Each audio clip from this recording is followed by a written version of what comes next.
वंदे मातरम विद्यार्थी मित्रों, आज આપણે વિષય જીવ વિજ્ઞાનમાં ચેપ્ટર નંબર 14 વનસ્પતિઓમાં શ્વસન, જેમાં આપણે જોઈ રહ્યા છીએ, ભણી રહ્યા છીએ, અભ્યાસ કરી રહ્યા છીએ. ઓકે, કણાભસૂત્રના આધારકમાં થતી ક્રિયા ક્રેબ્સ ચક્ર. હેન્સ ક્રેબ નામના વૈજ્ઞાનિકે સૌપ્રથમવાર ક્રેબ્સ ચક્રની શોધ કરી હતી. તો એના નામ ઉપરથી આપણે નામ છે ચક્રનું, ક્રેબ્સ ચક્ર. તો આવો વિદ્યાર્થી મિત્રો, જે કાંઈ કોષરસના આધારક વિસ્તારમાં પાયરુવિક એસિડનું નિર્માણ થાય છે, જ્યારે કાર્બોદિતના અણુનું વિઘટન થાય છે, ત્યારે પાયરુવિક એસિડના બે અણુ છે એ નિર્માણ પામતા હોય છે કોષરસના આધારકમાં. અને આ કોષરસમાંથી હવે ક્યાં જશે? તો કે કણાભસૂત્રના મેટ્રિક્સમાં, એટલે કે કણાભસૂત્રના આધારકમાં. તો આવો વિદ્યાર્થી મિત્રો, કેવી રીતે ક્રેબ્સ ચક્રની પ્રક્રિયા થતી જોવા મળે છે તેના વિશે આપણે માહિતી પ્રાપ્ત કરીએ. કોષરસમાં આવેલા કાર્બોદિતનું ગ્લાયકોલાઇટિક વિઘટન દ્વારા નિર્માણ પામેલ પાયરુવેટ કણાભસૂત્રના મેટ્રિક્સમાં પ્રવેશ કરે છે. તો વિદ્યાર્થી મિત્રો, મેં અગાઉ વાત કરી તે પ્રમાણે કે જ્યારે કોષરસની અંદર ગ્લુકોઝના અણુનું વિઘટન થઈ પાયરુવિક એસિડના બે અણુ અસ્તિત્વમાં આવે છે. હવે આ પાયરુવિક એસિડના બે અણુ ક્યાં જશે?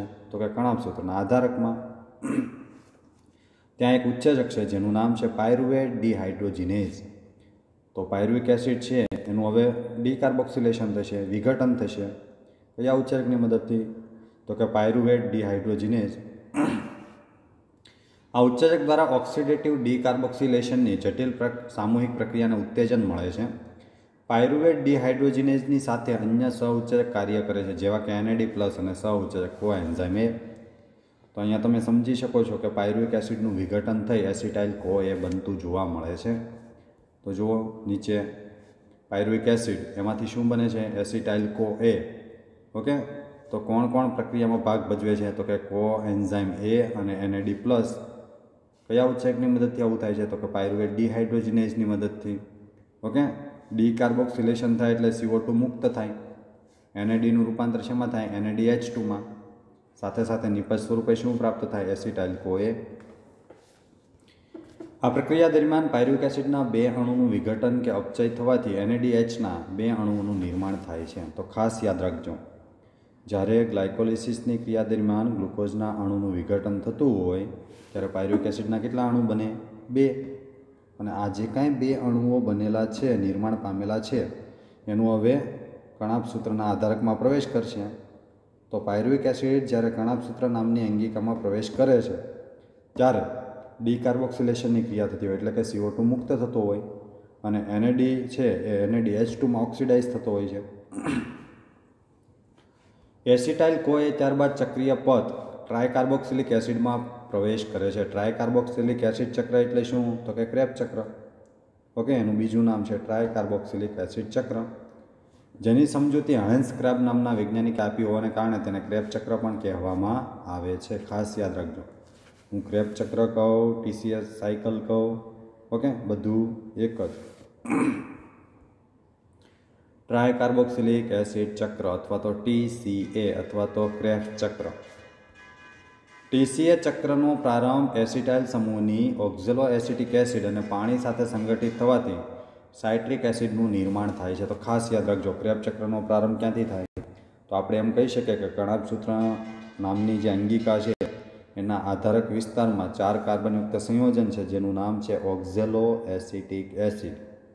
આ 4 કાર્બનયુક્ત સંયોજન સાથે એસિટાઇલ CoA સંયોજાય છે. તો એસિટાઇલ CoA પોતે 2 કાર્બનયુક્ત છે, ઓક્ઝેલો એસિટિક એસિડ પોતે 4 કાર્બન છે. તો 4માં 2 દાખલ કરો તો કેટલા થશે? 6 કાર્બન. તો 6 કાર્બનયુક્ત પ્રારંભિક નિપજ કઈ બને છે? Citric acid. તો અહીંયા પ્રથમ નિપજ છે આપણને સાઇટ્રિક એસિડ પ્રાપ્ત થતી હોવાથી આ ચક્રને સાઇટ્રિક એસિડ ચક્ર પણ આપણે ઓળખીએ છીએ. ખાસ યાદ રાખજો. બીજી અગત્યની વાત, આ પ્રક્રિયામાં સાઇટ્રેટ સિન્થેટેઝ ઉત્સેચક દ્વારા પણ થાય છે. તો સાઇટ્રેટ સિન્થેટેઝ એ ઉત્સેચકનું નામ છે કે જેના દ્વારા આ પ્રક્રિયા થતી જોવા મળે છે. અને કોએન્ઝાઇમ Aના એક અણુને મુક્ત કરે છે. હવે સાઇટ્રિક એસિડનું એટલે કે સાઇટ્રેટનું આઇસોસાઇટ્રેટમાં એટલે કે સમઘટકતાકરણ દ્વારા રૂપાંતર થાય છે. સમઘટકતાકરણ એટલે શું? તો કે પોતાના જેવો નવો અણુ, બીજો અણુ, એનો સમઘટક. तो साइट्रिक एसिडનું आइसोसाइट्रिक एसिडમાં अथवा तो साइट्रेटનું आइसोसाइट्रेटમાં रूपांतर थતું જોવા મળે છે એમ આપણે કહી શકીએ। આ ડીકાર્બોક્સિલેશનના બે સળંગ તબક્કાઓના દ્વારા આગળ વધે છે જે આલ્ફા કીટોગ્લુટ્રિક એસિડ ત્યાર પછી સક્સિનાઇલ CoA એનું निर्माण કરે છે। તો ખાસ યાદ રાખજો, आइसोसाइट्रिक एसिडનું निर्माण થઈ ગયા બાદ એનું ડીકાર્બોક્સિલેશન થતું હોય છે, એટલે કે 6 કાર્બનયુક્ત જે નિપજ છે આइसोसाइट्रेट તેમાંથી CO2 હવે દૂર થાય છે। CO2 દૂર થઈને શું બને તો કે 5 કાર્બનયુક્ત સંયોજન જેનું નામ છે આલ્ફા કીટોગ્લુટ્રિક એસિડ।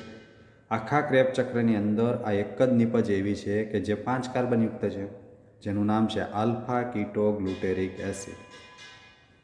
હવે આલ્ફા કીટોગ્લુટ્રિક એસિડનું જ્યારે વિઘટન થાય, ઓકે, તો એનું રૂપાંતર શેમાં થાય તો કે સક્સિનાઇલ CoA।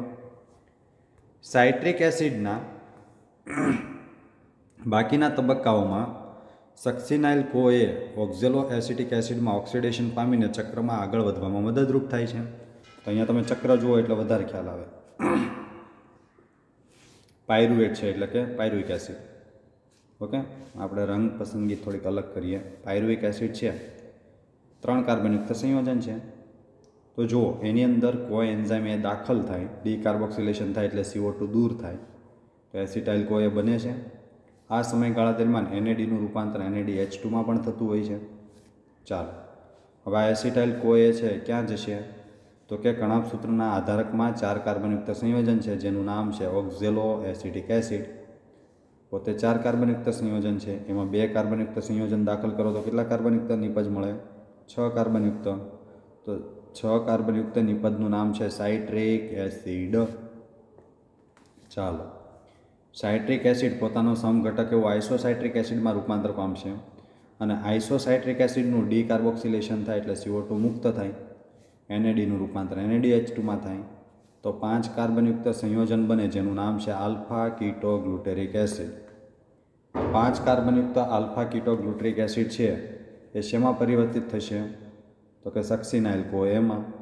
તો ફરી પાછું ડીકાર્બોક્સિલેશન થતું એટલે CO2 મુક્ત થાય, NADનું રૂપાંતર NADH2માં થાય, ઓકે, અને આવી રીતે સક્સિનાઇલ CoA બને। હવે સક્સિનાઇલ CoA શેમાં પરિવર્તિત થશે સક્સિનિક એસિડમાં। કેટલા કાર્બનયુક્ત છે 4 કાર્બનયુક્ત। તો આ એક જ તબક્કો એવો છે કે જેમાં આધારક આધારિત ફોસ્ફરીકરણ થતું હોય છે।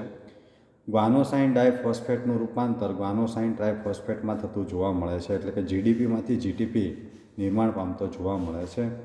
આ જ સમયગાળા દરમિયાન એક અણુ ATP પણ સંશ્લેષિત થતો હોય છે, ઓકે।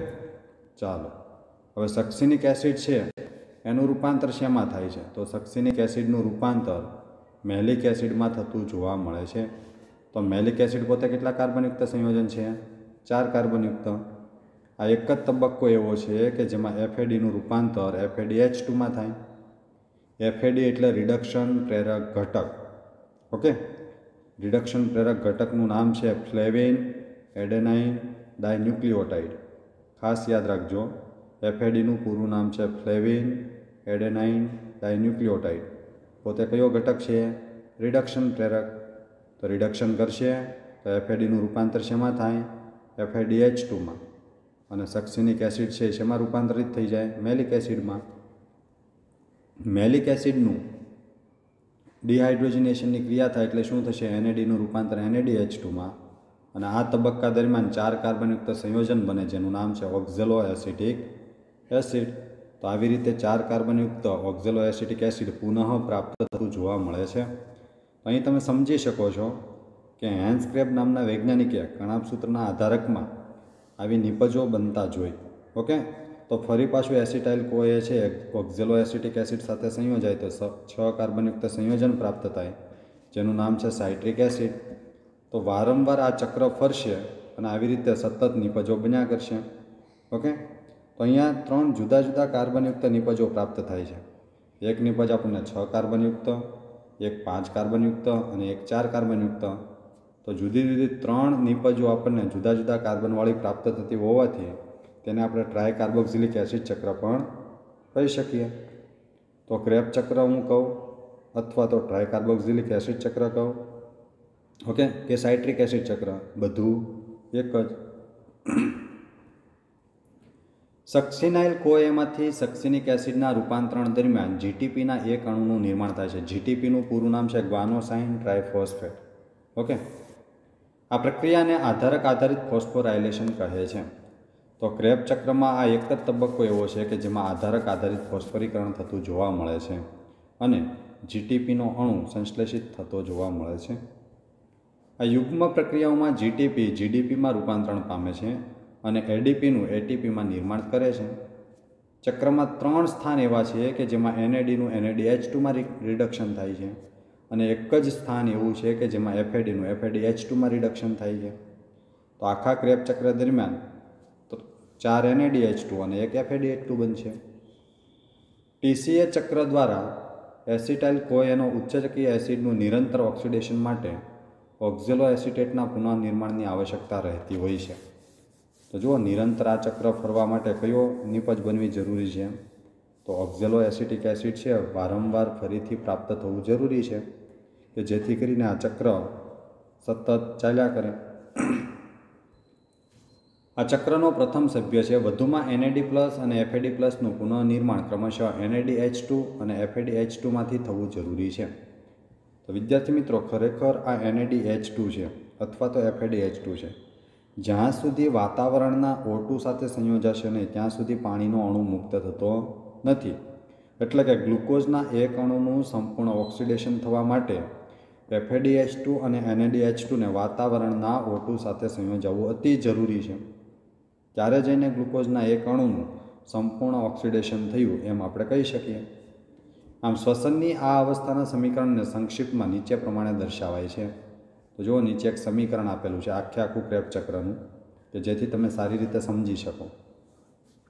जेम के शुरुआत में आपणे जोयुं हतुं कोष रसना आधारकमांथी pyruvic acid, okay, 4 NAD plus वपराय, 1 एफएडी प्लस, पाणीना 2 अणु, एडीपीनुं फॉस्फोरीकरण थाय।